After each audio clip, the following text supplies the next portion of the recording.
Just recently, I finished a 12-day water fast. And some of you might asking now, why would somebody not eat for 12 days? And I must say this time it was a little different for me because rather than doing it for health reasons, for detoxification or something like that, this time I wanted to really focus on a deep inner spiritual work. And that's what I want to share with you today. And with this, I want to welcome you to the Small Reset. My name is Ingo Schulmeier. Let's dive directly into the topic. So first of all, as I mentioned briefly in the beginning, it's not the first time that I'm fasting. I started fasting, I think in 2019 or 20, so basically for 6 years. I'm doing that now at least once a year. I'm doing an extended fasting, which means something between 10 and 14 days. I also have experiences with shorter fastings like intermittent fasting or 24-hour fasting, 3-day fasting. But this longer time extended fasting became really a ritual for me, and it also helped me tremendously in my personal growth. We will dig deeper into that in this video. So when I started fasting 6 years ago, I started mainly for health reasons and also to have like a personal challenge, a mental challenge, but mainly to see what my body is also capable to do.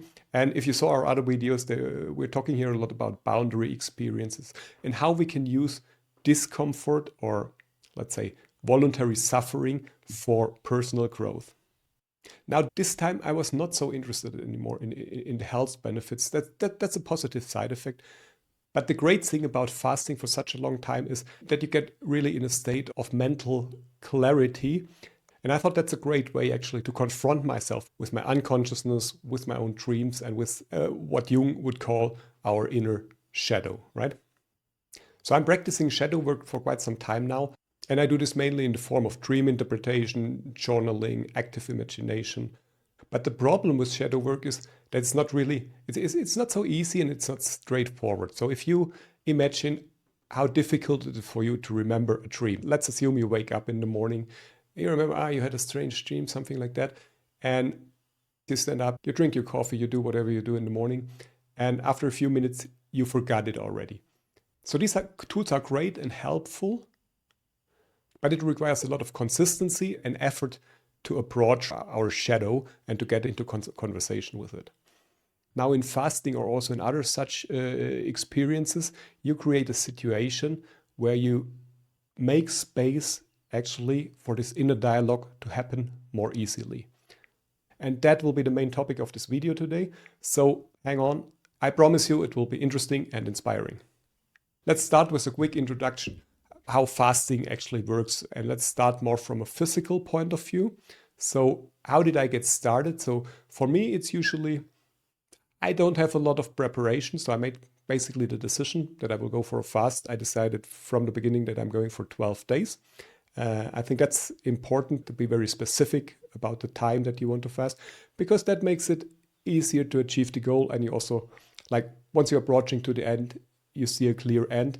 And yeah, for me, it's very helpful to have this clear goal from the beginning and not say, I'm just getting started and we'll see how it goes. No, I made it very clear. I mean, let's say aside there would be any complications or something like that. But for me, it was clear I'm going for 12 days. And then I just started one day in early December 25. And the starting is actually pretty easy. I mean, it's actually not a starting, it's actually a stopping, right? You just stop eating. So I had my last, it was like a late lunch around 3 o'clock, something like that. Normal lunch, not too many carbs, not too many calories. I did some eggs, avocado, some cheese, maybe some vegetables. And after that, I just stopped for this day to eat. And that was the beginning of the fast. And then in the first night, yeah, you maybe go to bed a little bit hungry, but it's actually not that difficult. And with that, you're entering already phase 1 of the fasting. Phase 1 is more or less the first 2, 3, 4 days. This is when your body starts to empty your remaining glycogen storage and actually uses the energy it has available in the muscles, right? At the same time, your digestive system shuts down because there's no new food coming. There's nothing to do anymore. So it also stops working. This is kind of the transition process, right? You shut down one system and you're preparing for another to rise. So in this first phase, I'm planning that at least on day 2 and day 3, it's very easy for me, right? So usually I'm doing it that day 2 and day 3 fall on a weekend where I can relax, and then I inform also my wife and my family that because during this time it's also likely that you have low energy, you have some fatigue, you're tired, some headache. You can also be nervous a little or getting angry easily on other people. So this is the first phase where you need to get through, and after that it actually gets easier. So now when you reach this switching point, it depends a little bit, but usually it's around day 3. What's happening is when your glycogen is finished, your body switches to burn ketones instead. Okay, and it's going in a new form of metabolism that is called ketosis because it's using ketone bodies. It's made actually from the body fat. And we all know, probably we all have almost unlimited resources of body fat. And that's a heritage from our ancestors, right? If we think back to the Stone Age, for example, there was not constantly food available. So sometimes in winter, for example, people had to live also for some days without food. And then the body started to learn how to use body fat as energy. And from the switching point, when you're starting to be in the state of ketosis, it's getting really easy and it's really also enjoyable because you have a lot of energy. I continued doing sport. I was running or cycling or also doing some body weight exercises at least once a day. I was very creative. I was clear in my head. And the fact that you're not occupied by a lot of things, like, for example, your digestion, right? Our digestive system is one of the biggest systems in terms of energy use of our body, right? So if we shut that down, we suddenly release a lot of energy that is now available for other parts. And also, we are not eating all the time. So you're not eating, you don't need to go to the toilet. So you make space and time for really important things. And from there, you're in a kind of a flow state, and it's getting deeper and deeper till around day 7, day 8. I would call it almost like a meditative state, right? It's a very clear state. It's a very present state. And you actually don't have any cravings for food anymore. Like, I mean, we also went to parties. I think on day 5, we went to a birthday party of a friend. And of course, there was a lot of food. There was nice meat and cakes and everything. And yeah, I could eat, but it was no problem to just say no because I just didn't feel like it. Okay, that was a quick introduction about what's happening physically in our body. Now let's have a look what's happening mentally and how I can use this to improve my shadow work, my inner work. One thing I noticed is that actually already from the first night, my dreams became much more vivid and also more intensive. And they became more like a real story, right? I mean, many times, probably you're familiar with that. You have dreams and then maybe you remember single images and they look strange and you don't really know what they mean, but it's not really like a movie. It's just more like some still images, right? During the fast, I really had both. So within one night, I had a storyline, or even more than one storyline that connected together somehow. But also during the fast, during this 2 weeks or 12 days, and actually also after that, it continued to be like a sequence, like the dreams in a way build on each other. And that helped me tremendously to continue to do the work on my dreams and to do my dream interpretation. Because yeah, so I'm dream journaling, not every night, but at least when I have important dreams, I try to wake up and the first thing in the morning is to write down my dreams, if I remember them. And usually if I'm not fasting, it's like very short. You remember some things. It's maybe half a page or something like that. During the fast, it was much more that I remembered. And it took me also some time in the morning. It took me 20 minutes or something like that. And I wrote sometimes 2, 3 pages with all the memories of my dreams. So the memory became much clearer and much better.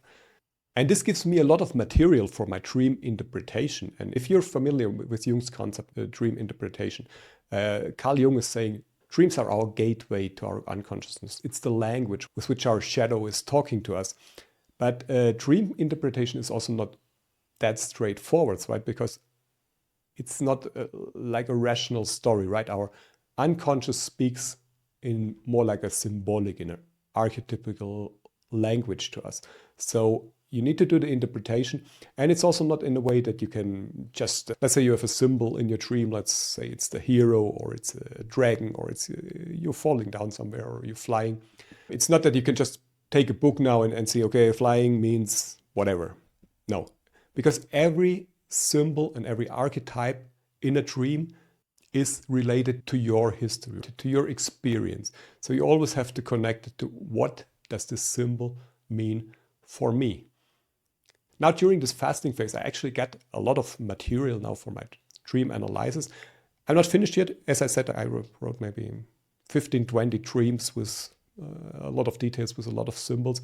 I'm still working on that, but I can still use this today, and it gives me a lot of information on my unconscious. I also continued my meditation. Or let me quickly explain you my morning routine in case you want to do something similar. So I usually wake up around 5 o'clock. And then, as I said, if you want to do dream analysis, it's important to write down your dreams. So the first step is actually, so when I stand up, well, for me, it's a little bit different because I have 2 cats. So usually they're very hungry in the morning. So I cannot do the ideal way. So I have to feed first the cats, kick them out of the house. And then I start sitting down and I hope that I remember still something from my dreams. But usually you would just sit down and write your dreams. After that, I'm doing my meditation. It's called Blessing the Energy Centers meditation. So I'm focusing on all the different chakras, starting from the bottom to the top, having a few minutes focusing on each of the energy centers. And also my meditation became more clear. And I started doing another thing that's coming from Jung's Shadow Work and psychology. It's called active imagination. This I usually did then in the afternoon. And active imagination means you're trying to do the same thing that's happening to you in dreams, but you do it more consciously, right? So it's like a form of meditation, but what you're doing is you're sitting down, closing your eyes, you usually light a candle, but yeah, having some ritual. And then you can start focusing on your breath. But instead of just like focusing on some parts of your body or focusing on nothing or on the breath, what you're doing is you're mentally inviting your shadow or somebody, that's some of the persons in your unconscious, some of the guys that are sitting there, you invite them into dialogue. That means you're just sitting down, you speak out the invitation. You also take something to write notes in case someone shows up and tells you something. But basically, you're just sitting down and waiting for somebody to appear. And obviously, this will eventually also not be on the first day, depending on your previous experience with your unconsciousness. But it might take some sessions to get there. But again, consistency is important. And this is actually a great way to bring up your shadow parts while you're conscious, and you don't have to depend so much on your dreams. Okay, these were actually the active rituals that I combined with my fasting for deep inner work. Aside that, I felt also just during the daily life, I felt much more clarity, much more creativity at my work. I was much more focused. Because one thing is also, because usually, I mean, at least I use food sometimes also like to compensate something, right? So sometimes if I have some important task to do, and I don't feel like I procrastinate. So what I'm doing, I'm going to the fridge, getting some snack or something, or eating something, or having a cup of coffee. So when you're fasting, you don't have that anymore, right? And that feels in the beginning uncomfortable because you can't sneak away anymore. But after a few days, yeah, you just don't have it anymore. You accept it. That's what Nietzsche calls amor fati. No, you just accept that this is the situation right now. And from there, it then becomes your opportunity to use this fate, this situation, and to make something more positive out of it. And then after 6-7 days, I started to completely surrender myself into the fast, right? So I completely accepted the situation. And I must say, it was not in all fasts for me that easy. I mean, sometimes you have challenges. I think one time I was getting really nervous and angry on somebody. But actually, this time it was flowing easily for me. It was really a great experience. And because I surrendered to that, it was, yeah, like a meditative flow all the remaining days. I even thought around day 9 or 10, if I maybe extend the fast to 14 days. In the end, I stick to the 12 days. It's also maybe, yeah, it's my personal mentality because I wanted to do 12 days. I made this decision, so it was good for me to keep this 12 days. I could have extended, I was not hungry, but there was also not too much of a benefit anymore. And then I must say it also, like, it's really nice to eat again because, the good thing is if you're fasting, when you're coming back, everything just tastes amazing. You can eat whatever you want. It's just a slice of cucumber or whatever, a tomato or some piece of cheese. Everything tastes so good because your taste buds were also like we were on a vacation, right? So coming back is really kind of an event and you're looking forward to that, even that you're enjoying the fast. And that's what I did then finally after 12 days. And that's also important for you to know, if that interests you, that when you're breaking the fast, that's a critical point because you need to be careful because, yeah, you didn't eat for 12 days and everything tastes so good. So you feel like eating everything, right? Your stomach is still small and you need to ramp up the systems again, but still you want just to eat everything. And here you need to really slow yourself down. You need to relax and just start slowly. What I did this time, and that was also great, it extended my let's call it a shadow work period. I didn't go back to my normal low carb nutrition. I stayed in ketosis for another 2-3 weeks. And so that means I continued eating, but I ate just fat and protein. So I didn't eat any fruits or vegetables or pasta, just meat, cheese, avocados, butter, and stuff like that. And staying in this ketosis helped me, especially for the dream analysis, because my dreams stayed vivid for another 2-3 weeks more. And that was really a great continuation of the fast.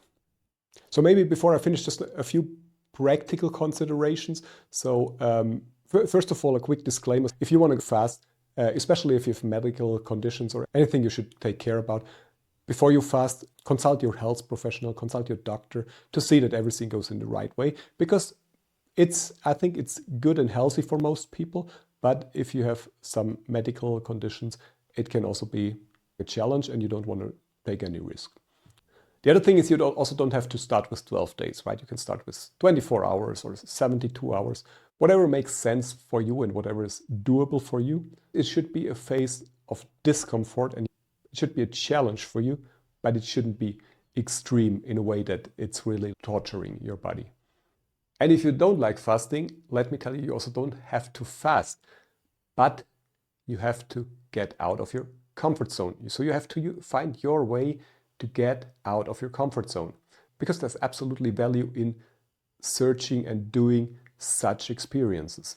And that's actually already the topic of our next video, how you can use such events like a fast or comparable things and use this for your personal life, but also for your career growth. So make sure you subscribe to our channel. I hope this was inspiring for you. See you next time.